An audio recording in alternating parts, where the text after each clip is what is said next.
At a time when a lot of people are leaving and a lot of people are transferring and a lot of people are declaring for the pros, one guy decides he's back for more. You are Locked On Bama, your daily podcast on the Alabama Crimson Tide, part of the Locked On Podcast Network, your team every day.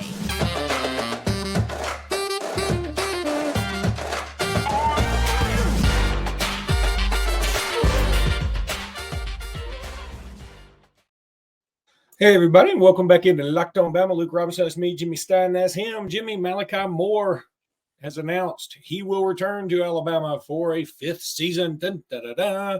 Malachi Moore, he is moved around from star and nickel and corner, and he's done everything. And he's a guy that is very versatile, obviously. And I think he ended up with 52 tackles this year, fifth on the team. And he, in terms of guys coming back with in tackles, he's number 4. So, I mean, Alabama's returning a lot of their leading tacklers, and that's great. So I'm super psyched that Malachi Moore will be back. I know there's some people out there that, I mean, well, I wish Terrion were coming back. Okay, but he's a first rounder. Malachi is great. Malachi can be a leader, and I am very, very thankful he has decided to return to the University of Alabama. You know who Malachi, this thought just occurred to me. I had a lot to say about Malachi because I'm very excited about him coming back. Malachi is like half of Michigan's defense. You know, like why Michigan was good? Because they're full of 4th and 5th year guys. And yes, if those guys were first round picks, they would have never made it to year 4 and year 5, and in some cases year 6. They never would have made it that far. They would have been first round picks and entered the draft, but they're not first round picks. They're mid round picks or late round picks. So they keep coming back to school because there's NIL money and there's a chance maybe you move up and all this other stuff. But that's exactly how Michigan got great, is they had a few Malachis at different positions. This is why it is so big for Alabama for any number of reasons, but just start with the fact, how about a year 5 starter? Malachi's been a starter since the day he showed up in 2020. He has started at Alabama in some role or another. That's made him extremely experienced. It's made him extremely versatile. It's made him extremely tough. He was a team captain on this last team. He's certain to be team captain again. He'll serve as a traffic cop for the secondary. He can play star. He can play safety. He can play money. This was just an invaluable guy to return for all sorts of reasons. But let's just start with this. He's a good football player. He's good. Is he awesome? Well, no, he'd probably be in the NFL. But he's good. We need to have more appreciation for good and leadership and all the stuff that he brings. So I assure you, the staff at Alabama, they were dancing when they heard that Malachi was going to put off the NFL another year and return. So his family, I think his mom's a teacher. Malachi takes education real serious. Now just putting maybe multiple degrees behind his name. And hey, the NFL will be there for him. The NFL will be there for him. He'll get his shot at the NFL. Oh man, my phone's going to go off and it's way over there. Here's something that's funny. If Malachi were on Michigan, he'd probably be an All-American. Some guys who play for Alabama are punished because they're really, really good, but the guys playing next to them are incredible. Yeah, and Caleb Downs. Look, when you have Caleb Downs on the team, I mean, for instance, Terrion Arnold, I mean, it took all season for people to realize, oh, he's fantastic, because he was on the other side of Kool-Aid McKinstry, who everybody just assumed. I mean, he's now Terrion has moved up past him, obviously, in some mock drafts. But my point is, Terrion had to work his tail off to get there. And because sometimes when you have somebody that's so good, a Dallas Turner makes Chris Braswell look relatively average. Chris Braswell is fantastic. So Malachi Moore is really, really good. It's just that people are like, well, he's no Caleb Downs. Well, there's not a lot of Caleb Downs. There's only one of him. There's only one of him. And Malachi's like, when you said like Michigan and he'd be an All-American in Michigan, I tell you, it was a lot like, and this guy's a heck of a player. For those that watch the playoff, I will bet you noticed number 0 for Michigan, number 0, Sandstrill. He also had the the pick that cinched the game for Michigan at the end and quelled all Washington uprising. Malachi plays the same position. He's a lot like that guy, and that guy was very responsible for Michigan's success against Alabama and Washington. So that this is great news. My guess is Malachi will remain right at that star position in terms of where he plays primarily. But the beauty of him, he's a Swiss Army knife. If necessary, he can play safety. He can play money when you go to dime. But I think his best position is that nickel corner position right there at star. Jimmy, really quickly, Jase McClellan does exactly what we thought he'd do. He declares for the NFL draft. More power to him. I think he's got an NFL future. I think he's got a 5 to 7 year career in the league. That's a nice NFL career for a running back, by the way. And so I'm happy for him. There have been some Twitter wars between Mia McClellan, Jace's mom, and some Bammers who just aren't very smart Bammers, I don't think.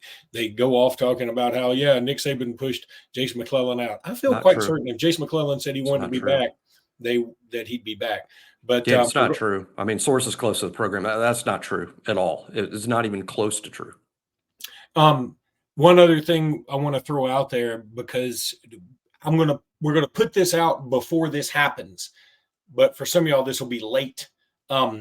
There's a team meeting today at 3:00. I was on a Montgomery radio show, and the host, Doug Amos, actually asked me, he said, "Do you know anything about this team meeting? People are asking about it." I said, "I hadn't heard a thing about it." But, so I started investigating a little bit, and it's apparently just a routine team meeting. Nick Saban is not retiring. If he is retiring, it is the best kept secret since whatever was in Al Capone's vault, which was nothing.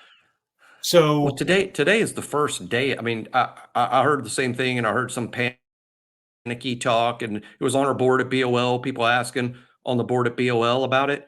And look, I didn't have to make any calls or texts or anything. It's the first day of class. I mean, today, and I live near campus, and it was kind of neat for the first time in several weeks, because class has been out for a while, to look out the window and see kids in their backpacks walking to school.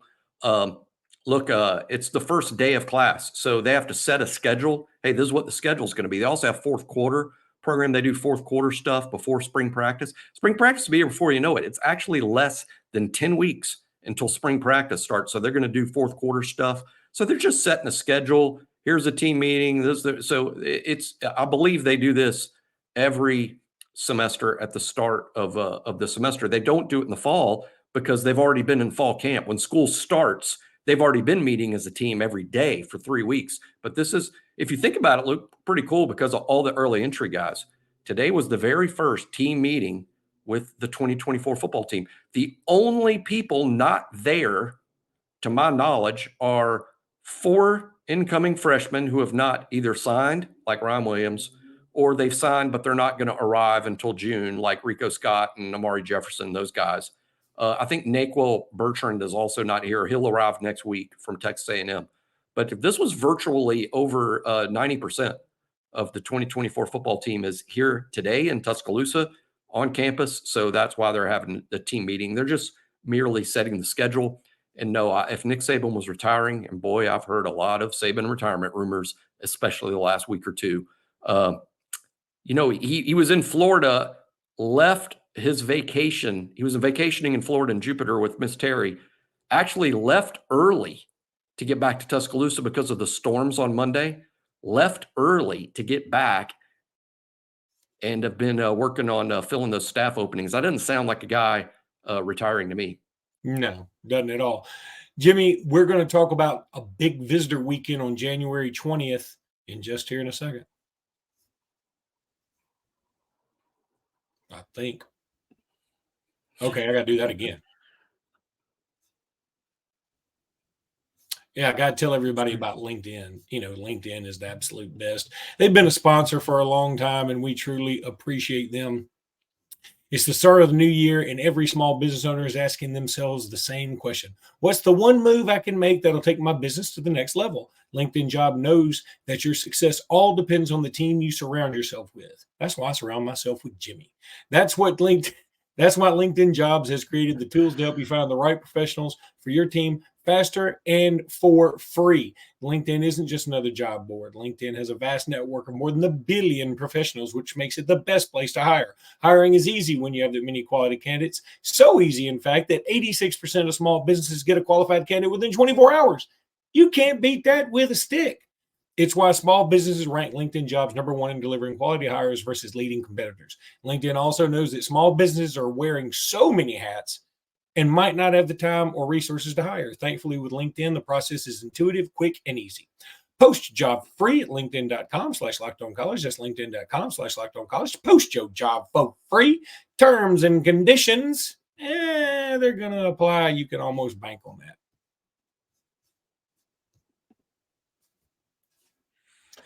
January 20th is setting up to be a monster weekend for the University of Alabama. I mean, going to be a very, very big one.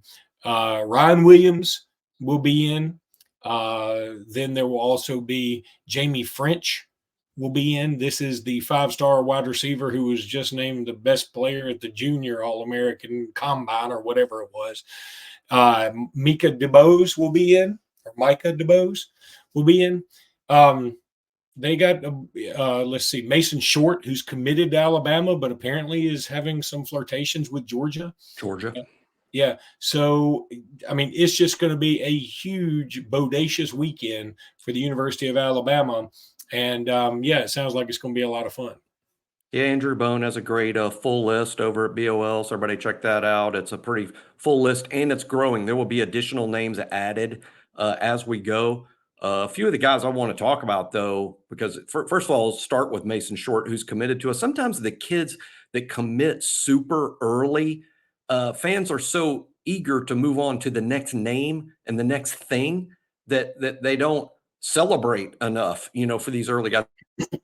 But Mason Short is a big dude. He's a big deal. That was a great get for Alabama. Now they're having to fend off Georgia, the in-state program. Georgia's really fighting for Mason Short. I think the offensive line is a critical position for Alabama in this 2025 class. Another great article by Andrew Bone recently at BOL talked about the 2025 tackles that Alabama is recruiting, and it is an impressive list. The big tackle from the Northeast, David Sanders, big, great 5-star Jordan Seaton type prospect.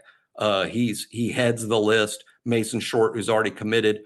Luke mentioned Micah DeBose. He's always been one of my favorites. I can be a real homer for my Mobile area kids. And Micah, I can't believe he's going to be a senior next fall because I've been following him since the 8th grade. He was an 8th grade starter at Viger High School and looked every bit the part of an SEC prospect even then. So I've been excited about Micah for a long time. He was recently committed to Georgia, decommitted, and is now wide open. Likes Auburn a lot. This is going to be not a Ryan Williams situation in the sense that Ryan is that 5-star plus, that everybody in the world, I think people that don't care about football know who Ryan Williams is. He's gotten so famous. I don't think Micah is a prospect to Ryan Williams level, but I think the recruitment is going to look similar in terms of probably going to be an Alabama-Auburn thing. Might go all the way to signing day. Might be a commit here and a flip there and a flip back. And I think with him, it's just going to be Alabama versus Auburn all the way down to the last day for Micah DeBose is sort of the sense I get there. Might be an Auburn lean right now, maybe. Liked Alabama a lot, even while committed to Georgia. We'll just have to see. I'm sure there's a lot to be determined. I think Auburn's rebuilding their staff. Alabama's had staff movement. That can affect things. Kevin Steele recruited Mobile. Now he's out. So a lot to be determined there. But that January 20th trip, big, man. A lot of Mobile area kids coming up. And again, Bones list on BOL is great. And it's going to be expanding between now and then. That looks like a big visit weekend. All unofficial visits, by the way. Unofficials, meaning it's what amounts to a junior day.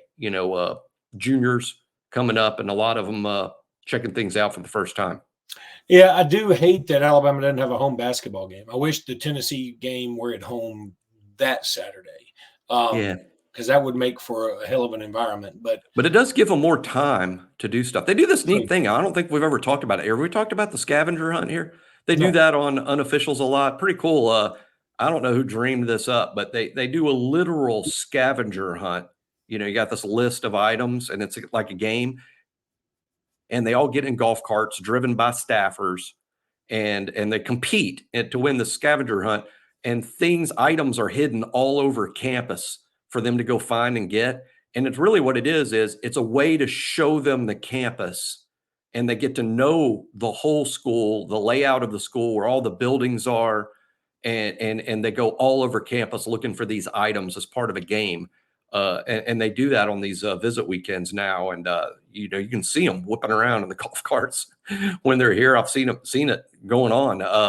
And that's a great creative idea, because I think if you just cram them all in a van and like you're on the Stars tour, and I know Luke's been to LA, you know, you're going the van tour of the Stars, and they take you around these LA neighborhoods, and they're like, look, Lucille Ball used to live there before she died. She lived right there. And they go all around. That would bore these kids to death. So they come up with a competitive game to keep them engaged, and it's a way for them to learn about the campus. You know, speaking of those tours, apropos of nothing, when I went to England with my mom and some other folks back in, I think I was in 6th grade, I'll never forget this. We were on one of those buses, a tour bus, and of course, the lady is facing everybody. You know, we're going straight. She's facing backwards, telling everybody, and she'd go, okay, everybody, if you now would look to your left, you can see Parliament. And everybody looked at the left, started taking pictures. I'm sorry, that's my left, you're right. And of course, we'd pass by it by then. You know, it was stuff like that. That was also the same trip that we went to Stonehenge. And I remember my mom said to the lady, hey, I've been having to go to the bathroom for like 30 minutes. My mom doesn't mess around. When it's time to go to the bathroom, it's time to go to the bathroom. She said, ma'am, you're going to have to hold it for a minute. And Mom was like, unless you want me to go behind one of these big old rocks, you better tell me where a bathroom is immediately. One of these big old rocks. So, anywho, Jimmy, when we come back, we're going to talk about the big basketball win from last night. As it stands, though, Jimmy, I want to tell everybody about FanDuel. You love FanDuel. I love FanDuel. We all scream for FanDuel. FanDuel is fabulous. The NFL regular season is over, but there's still time to get in on the action with FanDuel, America's #1 sportsbook. Right now, new customers get 150 smacks in bonus bets guaranteed when you place a $5 bet. That's $150 in bonus bets, whether you win or whether you lose. The app is so easy to use, and there's so many different ways to bet. You can have the live same-game parlays. Those are so much fun. Find bets in the new Explore tab. Make a parlay in the Parlay Hub. That's the best way to find popular parlays, and much, much, much more. So visit FanDuel.com to make your first bet. It says here in the live read a layup, but keeping with the theme, I'm going to say a chip shot field goal. As long as it's not Papanastos, am I right? I'm teasing. Go check out FanDuel.com/lockedon. FanDuel.com/lockedon is where you want to go today. You know, one day I'm going to be walking in an alley, and Chris Caps and Papanastos are going to be there, and they're going to be like, they're going to be waiting, putting their fist in their hands like this. Hopefully it'll just be like West Side Story and a dance off. Yeah, I'll just start snapping. That's it. I'll see if something will happen. Like, ooh, you're the Jets, I'm the Sharks. Let's do this. So last night, Bama basketball, they're kind of stinky bodinky there in the first half. I mean, only up 1 at halftime. They were down by 7 early to South Carolina team that just is not very good offensively. They only have 1 loss on the year. And they did beat Mississippi State the other day, but they're not that great. In fact, I would say I wouldn't put them in the NCAA tournament right now, even though they only have 2 losses. But Alabama in the second half comes out scorching. I mean, South Carolina didn't score for seemingly 10 minutes of game time. I mean, Alabama was just killing it. And in fact, I think it would have even been worse. And this is so Alabama fan of me. to pick out a negative when there were so many positives in the second half, Alabama was killing it, right? They were just and Aaron Estrada hits a big three, puts Alabama up. The lead at that point was insurmountable. Then South Carolina goes down, misses another shot. Here comes Estrada, and Estrada goes sort of one-on-one, ends up taking a very bad shot. And I thought to myself, that's going to be the drive killer.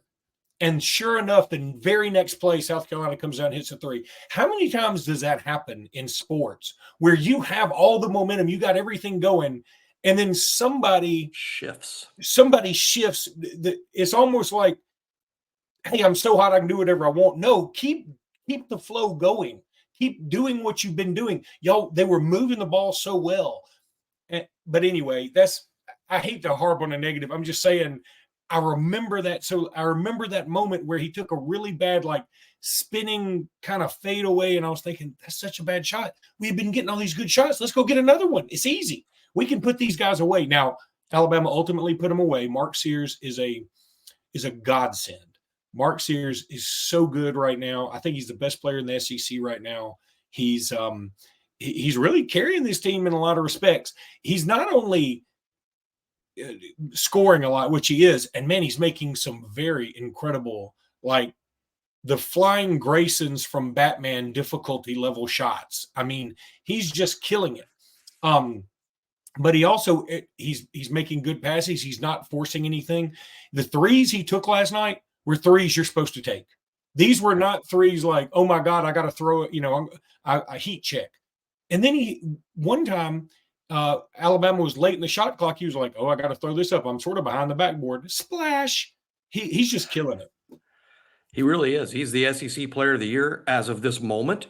Now there's a lot of basketball left and a lot of basketball against good opponents. I think the SEC Player of the Year will really be determined, when Kentucky's on the floor and when Tennessee's on the floor. You got to do it against them and not just in the non-conference and against Vanderbilt and South Carolina. But to this point, and we're at the halfway point, believe it or not, you play 31 games.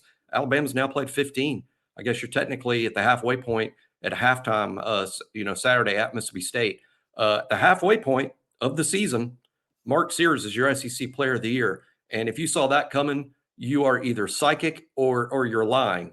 I would admit that I thought Sears would be the third best player on this team.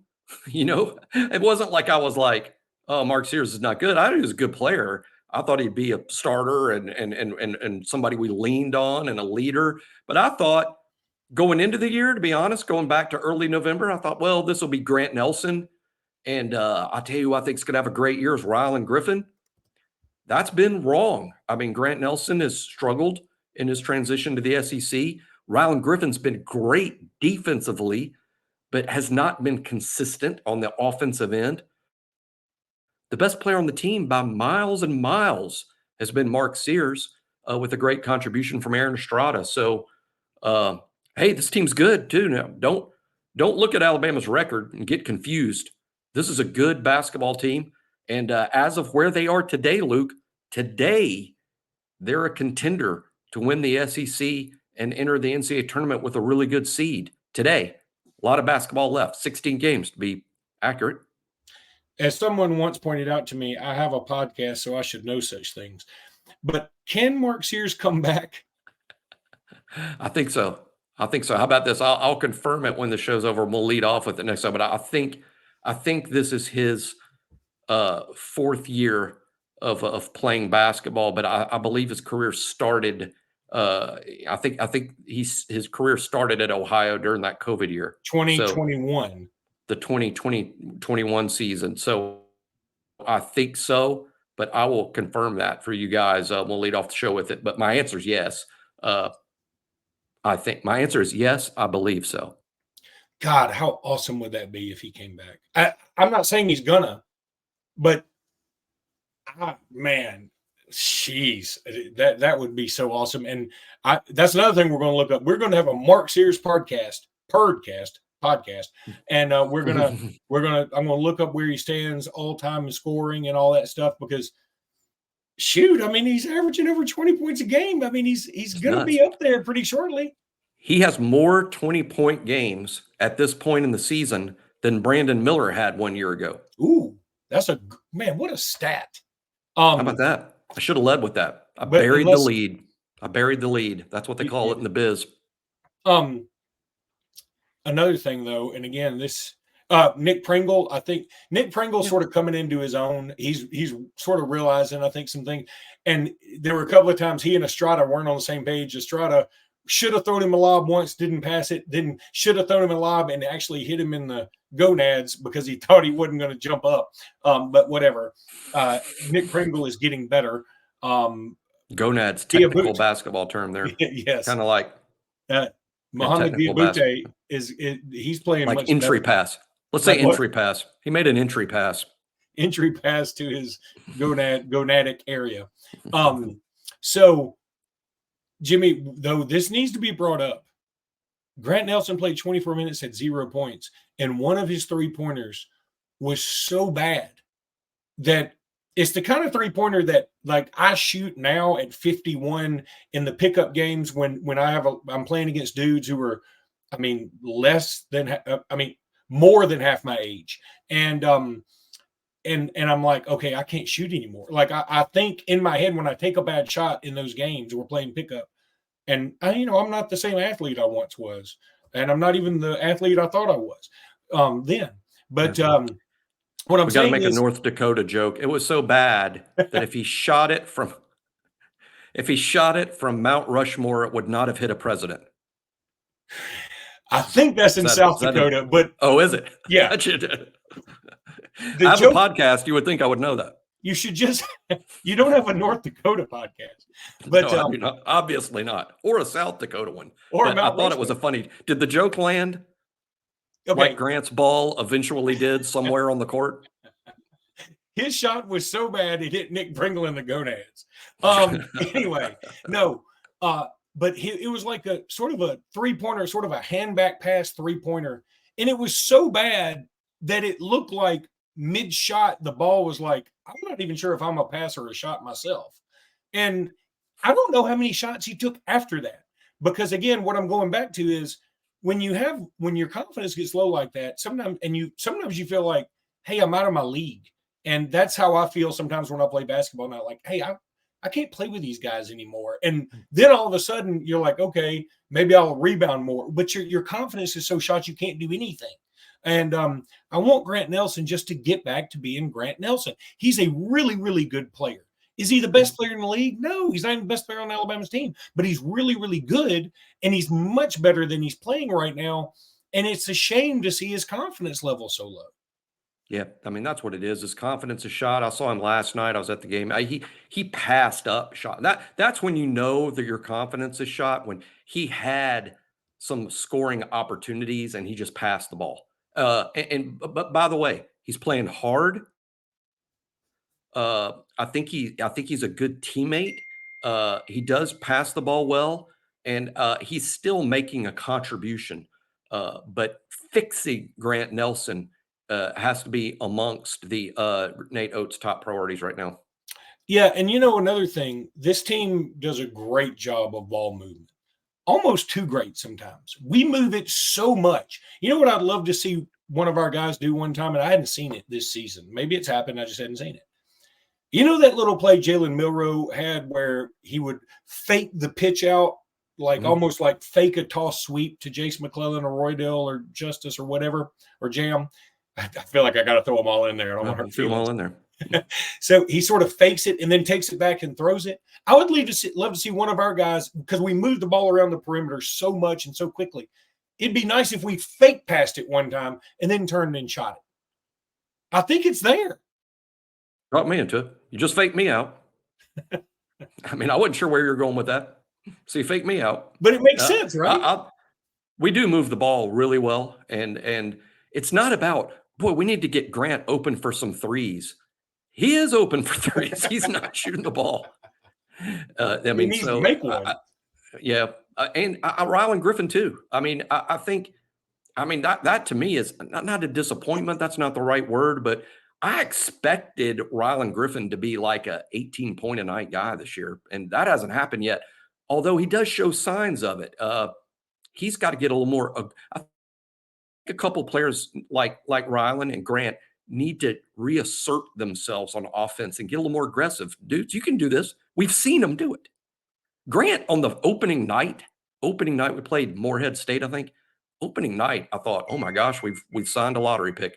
But that was Morehead State, and that was 15 games ago now. I know. All right, buddy. That's going to do it for today's podcast. We'll be back tomorrow with more. Until then, roll tide, everybody. Roll tide.